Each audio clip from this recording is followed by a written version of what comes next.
Hello everyone, welcome back to my channel Arna's kitchen home. শীত মানেই হচ্ছে পিঠাপুলির উৎসব। অন্যান্য পিঠার পাশাপাশি খেজুরের গুড় দিয়ে বানানো এই পোয়া পিঠাটাও অনেক বেশি জনপ্রিয়। অনেকেরই এই পোয়া পিঠাটা ফুলে না, তারা চাইলে আজকে এই রেসিপিটা দেখে নিতে পারেন। তো পিঠা বানানোর জন্য প্রথমে আমি নিয়ে নিচ্ছি 1 কাপ চালের গুঁড়া। ভেজা শুকনো যেটা হাতের কাছে থাকে সেটা নিয়েই করতে পারেন। 1 কাপ নিয়ে নিচ্ছি ময়দা। চালের গুঁড়া আর ময়দাটা আমি এক সমান নিয়েছি, এতে করে পিঠাটা অনেক সফট হবে। 1/4 কাপ নিয়ে নিচ্ছি গুঁড়ো দুধ। গুঁড়ো দুধটা দিলে পিঠাটা আরও মজা হবে।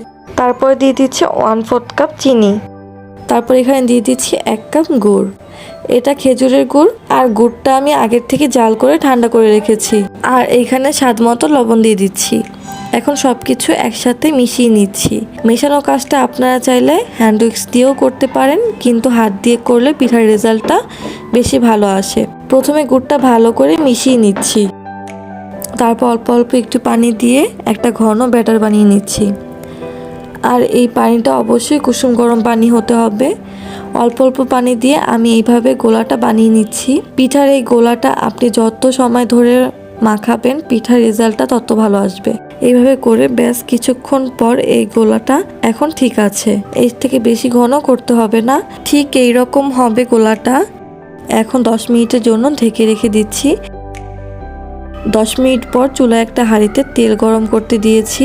যখন তেলটা ভালো করে গরম হয়ে যাবে তখন আমি পিঠার ব্যাটারটা দিয়ে দিব। আর চুলা আঁচটা কিন্তু মিডিয়াম হাই হিটে থাকতে হবে। দেখুন কতটা সুন্দরভাবে ফুলে উঠছে। এইভাবে করে আমি সবগুলো পিঠা বানিয়ে নিচ্ছি।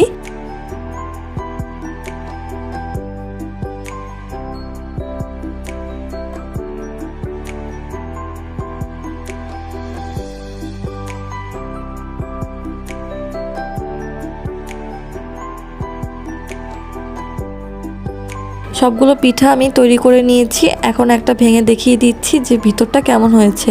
আশা করছি এই পোয়া পিঠার রেসিপিটি আপনাদের ভালো লেগেছে। যদি ভালো লেগে থাকে তাহলে প্লিজ আমার চ্যানেলটি সাবস্ক্রাইব করবেন। আর যারা আগের থেকে সাবস্ক্রাইব করে রেখেছেন তাদেরকে অসংখ্য ধন্যবাদ। আজকে বিদায় নিচ্ছি, সবাই ভালো থাকবেন।